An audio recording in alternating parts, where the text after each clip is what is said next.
అలాగే రాము అని మొహం మీద చెప్పడం కూడా సంస్కారం కాదు. భార్యని కష్టపెట్టకూడదు.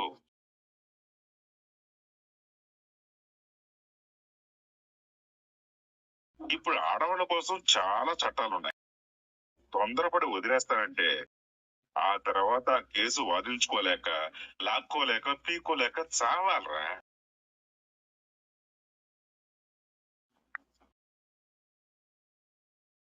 అలా భయపడిపోయి, బెదిరిపోయి భవిష్యత్తు పాడైపోతుందని ఆలోచించి వెనక్కి తగ్గాననుకోకమ్మా. ఇక్కడ పునాదులు గట్టివే, పూల మీద వేసిన పునాదులు కాదు.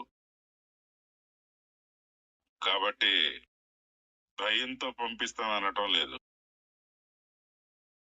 నా కోడలికి పిల్లలు పుడితే నా వంశం కూడా నిలబడుతుందన్న ఆశతో పంపిస్తున్నాను. వస్తుంది. సంతోషం. ఆ పునాదుల మీద మీరు రాజమహల్ కట్టించుకోండి, మాకేం అభ్యంతరం లేదు. మీ అబ్బాయి మా మౌనికని ఏం చేసినా అదే పునాదుల మీద మా ఆయన సమాధి కడతాడు. అది మాత్రం గుర్తుపెట్టుకోండి. వస్తానమ్మా. భూదేవిలా కనిపిస్తుంది. ఏదో రోజు భూకంపం పుట్టిస్తారేమో. మా మౌనిక కూడా మౌనంగానే ఉంటుంది. మౌనం వదిలితే ఆ శబ్దం ప్రపంచమంతా వినిపిస్తుంది. జాగ్రత్త మౌనిక, వెళ్ళొస్తాను.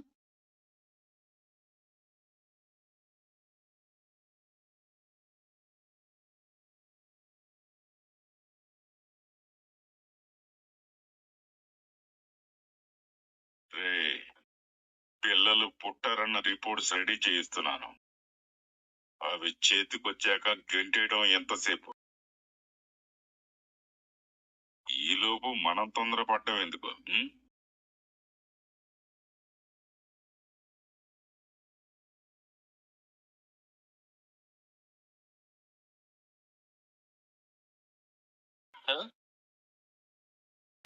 ఏంటివన్నీ? పాత సామాన్లు కొంటాం, పాత గిన్నెలు కొంటాం, పాత దుప్పట్లు కొంటాం అంటూ కొత్తగా వ్యాపారం మొదలు పెట్టబోతున్నావా పాతవది? ఈ పాత సామాన్లేంటి? రే,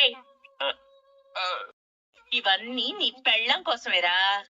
రేపటి నుంచి పూల వ్యాపారం మానేసి ఇంటి పట్టునే ఉంటూ ఈ గిన్నెలన్నీ తోముతూ దుప్పట్లన్నీ ఉతుకుతూ పని పాట వంట వార్పు చేసుకుంటూ కుక్కిన పేన్లా ఇంట్లోనే పడుండాలి.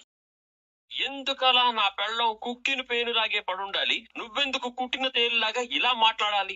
ఎందుకంటే నీ పెళ్ళం పెద్ద మునగత్తలాగా శపథం చేసిపోయింది కదా మౌనికని వాళ్ళ ఆయన్ని పిలవడానికి. వాళ్ళు రారని నాకు తెలుసు. అప్పుడు పందెంలో ఓడిపోతుంది. ఓడిపోతే నేను చెప్పినట్టు వినాలి కదా. నేను ఇవే పనులు చెప్తాను, ఖాళీగా ఉండనివ్వను. మంచి ఆలోచన అమ్మా. ఎవరిని ఎక్కడుంచాలో నీకు బాగా తెలుసు, అవునా?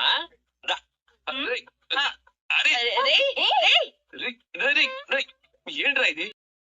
ఎవరిని ఎక్కడుంచాలో నాకు బాగా తెలుసురా. అందుకే నిన్ను గుడి ముందు అడుక్కునేవాళ్లాగా ఇంటి ముందు అడుక్కోమని నిలబెట్టాను. మా అమ్మ చెయ్యి ఖాళీ లేదు, అయినా పిల్లికి బెచ్చం పెట్టదనుకో. ఎంగిలి చేతో కాకినేది అవదు. అయినా ఆవిడ వండింది తింటే మళ్ళీ ఈ వీధిలోకి రావు. ఇంతకు ముందు మా అమ్మ వండింది పెట్టినందుకు వీధిలో ఒక్క కుక్క కూడా లేకుండా పోయింది. మున్సిపాలిటీ వాళ్ళు వచ్చి ఆ ఫార్ములా ఏదో చెప్తే వాళ్ళు కూడా మిగతా వీధుల్లో ప్రయోగిస్తామన్నారు. మనోజ్, నువ్వు లోపలికి రా. తప్పరా? కాసేపు ఓపిక పట్టు మనోజ్. అత్తయ్య గెలుస్తుందో మీనా గెలుస్తుందో తేలిపోతుంది. నువ్వు మా అమ్మ పార్టీయా? అవును, నా పార్టీనే. బాగా ఆలోచించి చెప్పు పార్లరమ్మా. ఒకవేళ మీనా గెలిస్తే మా అమ్మతో పాటు ఇవన్నీ తోమాలి, ఉతకాలి. మా అమ్మ పని చేసే రకం కాదు, చేయించే రకం. ఇప్పుడు చెప్పు, నువ్వెవరి పార్టీ? నేను అత్తయ్య పార్టీ అని చెప్పలేదే. అత్తయ్య గెలవాలని కోరుకుంటున్నాను, అంతే. అంటే నేను ఓడిపోతానని ఫిక్స్ అయ్యావా? మీరు గెలవాలని కోరుకుంటున్నాను అత్తయ్య. అవును, అమ్మాయి గెలవాలని ఆ భగవంతుణ్ణి ప్రార్థిస్తున్నాం. ఏంటి ప్రభా ఇవన్నీ? పాత సామాన్లు కొంటాం, పాత దుప్పట్లు కొంటాం అంటూ అమ్మ కొంటూ తిరిగే టైం వచ్చింది నాన్న. మీనా గెలిస్తే మేము చెప్పినట్టు వినాలి కదా. వచ్చావా? తిట్టారా, కొట్టారా, గెంటేశారా? ఏం జరిగిందో చెప్పు.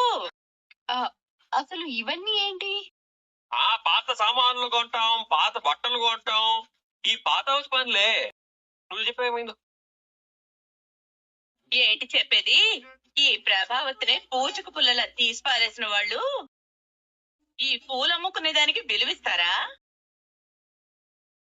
అక్కడ ఏం జరుగుంటుందో అది చెప్పేదేంటి? నేనే చెప్తాను. వాళ్ళు ఇక్కడికి రావని చెప్పేసి ఉంటారు. ఇక నుంచి పూల కంపుని పక్కన పెట్టి కుదురుగా ఇంట్లో కూర్చుని పనులన్నీ చేసుకో.